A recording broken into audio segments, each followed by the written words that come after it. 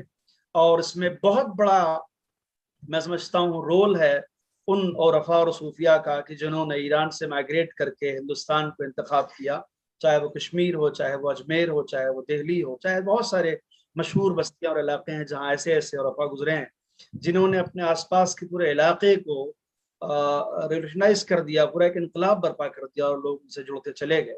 یقیناً بہت اہم انپٹس آپ نے دیے اور بہت اہم چیزوں کی طرف اشارہ کیا. خود امام خمینی کی زندگی کی جو صرف پریچنگز اور ٹیچنگز کو دینے میں یقین نہیں رکھتے تھے بلکہ عملاً اس کو ثابت کرتے تھے، اور زندگی اس کا ایک بہترین نمونہ ہے جس سے میں نے سیکھا. اور آج ہم چنانچہ ان کی عظمتوں کے اعتراف میں ایک ساتھ جمع ہوئے ہیں، ورنہ یقیناً ان کے خدمات بہت زیادہ ہیں. میں بغیر آپ کو کوئی وقت لیے ہوئے اور اس معذرت کے ساتھ کہ ڈاکٹر اصغر اعجاز صاحب جو ہمارے بزرگ ہیں اور انہوں نے اب تک یہ پیشنس دکھایا، صبر کیا اور بیٹھے، اور سارے ہی حضرات ہمارے جو ناظرین ہیں اور بالخصوص جو پارٹیسپینٹس ہیں ان سب کا میں شکریہ ادا کرتا ہوں. ڈاکٹر اصغر اعجاز صاحب کی خدمت میں حاضر ہوں اس عذر خواہی کے ساتھ کہ میں نے کئی چیزوں کو کیلکولیٹ کیا بالکل لاسٹ مومنٹ پہ، تو مجھے لگا کہ یقیناً مجھے بھی آخر میں سم اپ کرنے کے لیے کچھ عرض کرنا ہوگا، مگر یہ کہ ایک ایسی شخصیت کا انتخاب کروں کہ جو اپنی گفتگو میں اگر کنکلوسیو ریمارک بھی دے تو میں سمجھتا ہوں کہ خود میرے لیے ذاتی طور پر میرے علم میں اضافے کا باعث ہوگا. میں جناب ڈاکٹر اصغر اعجاز صاحب جو شیعہ تھیولوجی ڈپارٹمنٹ علی گڑھ مسلم یونیورسٹی میں استاد ہیں، اس سے درخواست کرتا ہوں کہ اپنی گفتگو سے اس پروگرام میں جو ہمارے اسپیکرز کا سلسلہ ہے اس کو گویا اختتامی منزل تک پہنچائیں. جناب ڈاکٹر اصغر اعجاز صاحب ہم سے پر. اعوذ باللہ من الشیطان الرجیم، بسم اللہ الرحمن الرحیم، الحمد للہ والصلاۃ علی اہلہ، اما بعد. میں سب سے پہلے حضرت امام روح اللہ المسلم الخمینی کی تاریخ وفات کی مناسبت سے عالم اسلام کو اور بالخصوص ملت جمہوریہ اسلامی ایران کو تعزیت اور تسلیت پیش کرتا ہوں. ثانیاً، آج کے اس ویبینار کا موضوع امام خمینی کے نظر میں، عرفانی نظر میں انسان کی عظمت کیا ہے. عزیزو، اس سلسلے میں نے حضرت امام کے ایک خط کا انتخاب کیا ہے جو آپ نے اپنی چھوٹی بہو حضرت سید احمد خمینی کی اہلیہ محترمہ فاطمہ طباطبائی کے نام لکھا تھا، جو مکمل آپ کے عرفانی نظریات کے اوپر منحصر ہے، جس میں آپ نے بیان کیا کہ انسان کی عظمت کیا ہے، انسان کی ماہیت کیا ہے، انسان کے کمالات کیا ہیں، اور وہ کون سی منزلیں ہیں جنہیں طے کرنے کے بعد انسان کامل بن سکتا ہے.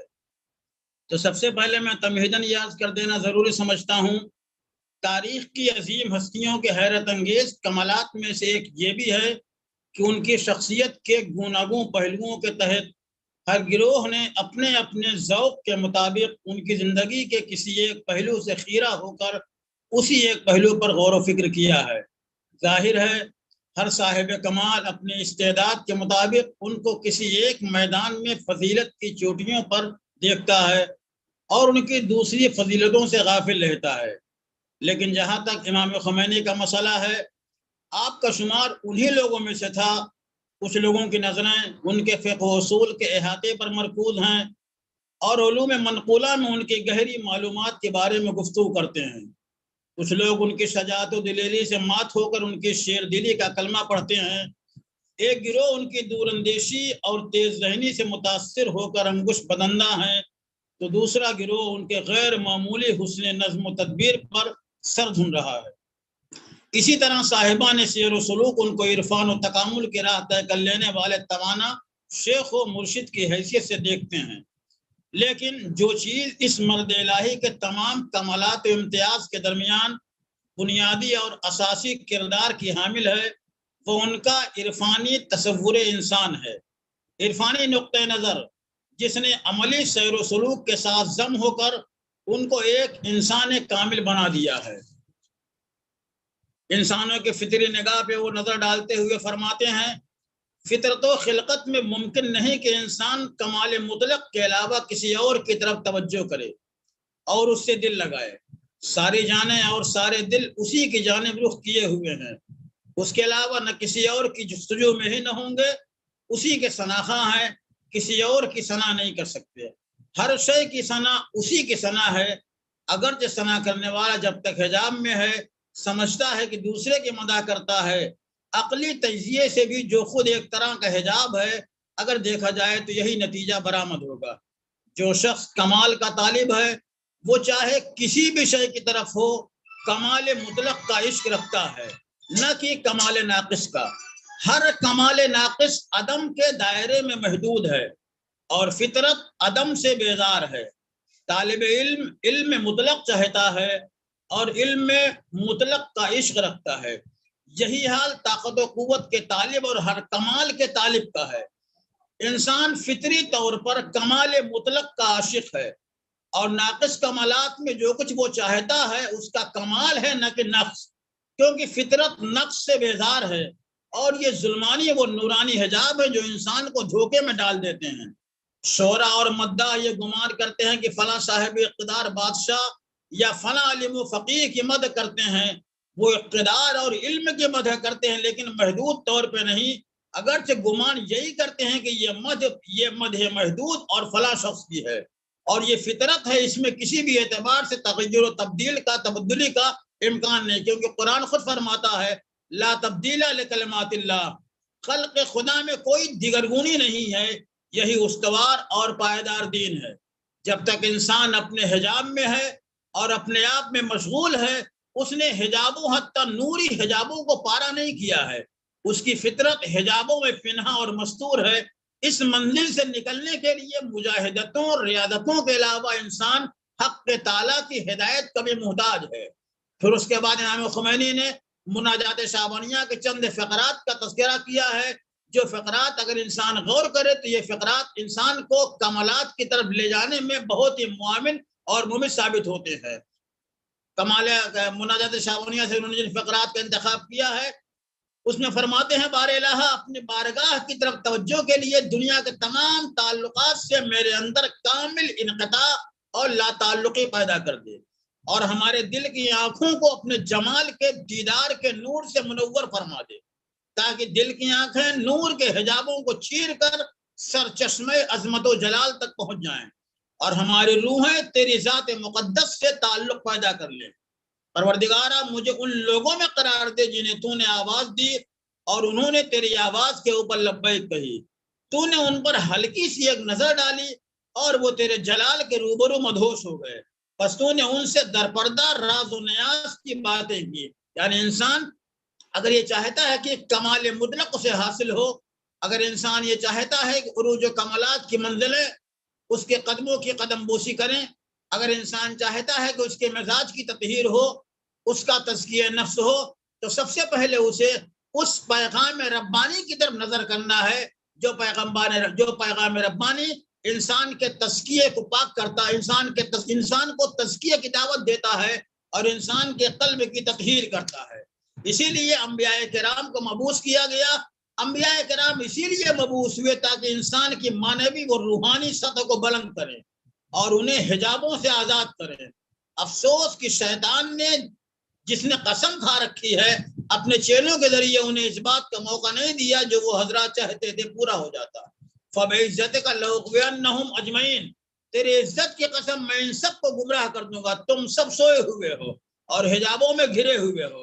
اسی لیے الناس جنام وَإِذَا مَاتُوا انتبہوا، لوگ سو رہے ہیں، جب مریں گے تو بیدار ہوں گے. گویا جہنم ہم کو گھیرے ہوئے ہے اور طبیعت کی مستی شہود و احساس میں رکاوٹ بنی ہوئی ہے. اس کے بعد آپ نے ایک شعر کا تذکرہ کیا ہے جو شعر عرفان و کمالات کی منزلوں میں ایک انتہائی بلند فکر کا حامل ہے. صوفی زرہ عشق صفا بایت کر، عہدے کی نمودی وفا بایت کر، تا خویشتنی بے وصل جانا نہ رسی، خود را بے رہے دوست فنا بایت کر. اپنے خاص بندے حق کے درپردہ راز و نیاز کی باتیں اس وقت تک نہیں ہو سکتی جب تک اس پر مدہوشی کی کیفیت طاری نہ ہو اور اس کا کوہ ہستی چور چور نہ ہو جائے. خدا ہمیں اور تمہیں اس نعمت سے سرفراز فرمائے۔ اس کے بعد آپ نے انسان کی سب سے خراب صفت کا تذکرہ کیا ہے اور آواز دی ہے اگر انسان کے اندر یہ خراب صفت پائی جائے گی تو اسے کمالات کی طرف لے جانے میں رکاوٹ پیدا کرے گی، اور وہ خراب صفت کا تکبر ہے۔ آپ نے فرمایا کہ تکبر و خود پسندی اپنی بے مائگی اور خالق کی عظمت سے انتہائی درجہ جہالت اور لا علمی کی دلیل ہے۔ اگر عالم خلقت کی عظمت پر ذرا غور کیا جائے، کم از کم اسی قدر جتنا آج تک انسان علم کے تمام تر ترقی کے ذریعے سے اس سے آگاہ ہوا ہے، تو انسان اپنی تمام شمسی منظوموں اور کہکشانوں کی حفاظت و کمائیگی کو محسوس کرے اور ان کے خالق کی عظمت کو ایک حد تک درک کرے، اور اپنے تکبر، خودبینی اور خودپسندی سے خجالت کا اظہار کرتے ہوئے جہالت کا احساس کرے۔ ہم نبی خدا حضرت سلیمان کے واقعے پڑھتے ہیں جب آپ وادی نمل سے گزرے، اور قرآن نے بھی اس کی حکایت کی ہے، یا ایھا النمل ادخلوا مساکنکم لا یحطمنکم سلیمان وجنود وهم لا يشعرون۔ ایک چیونٹی نے کہا، اے چیونٹیوں اپنے اپنے گھروں میں داخل ہو جاؤ، کہیں ایسا نہ ہو کہ سلیمان اور ان کا لشکر تمہیں لا علمی میں پامال کر دے۔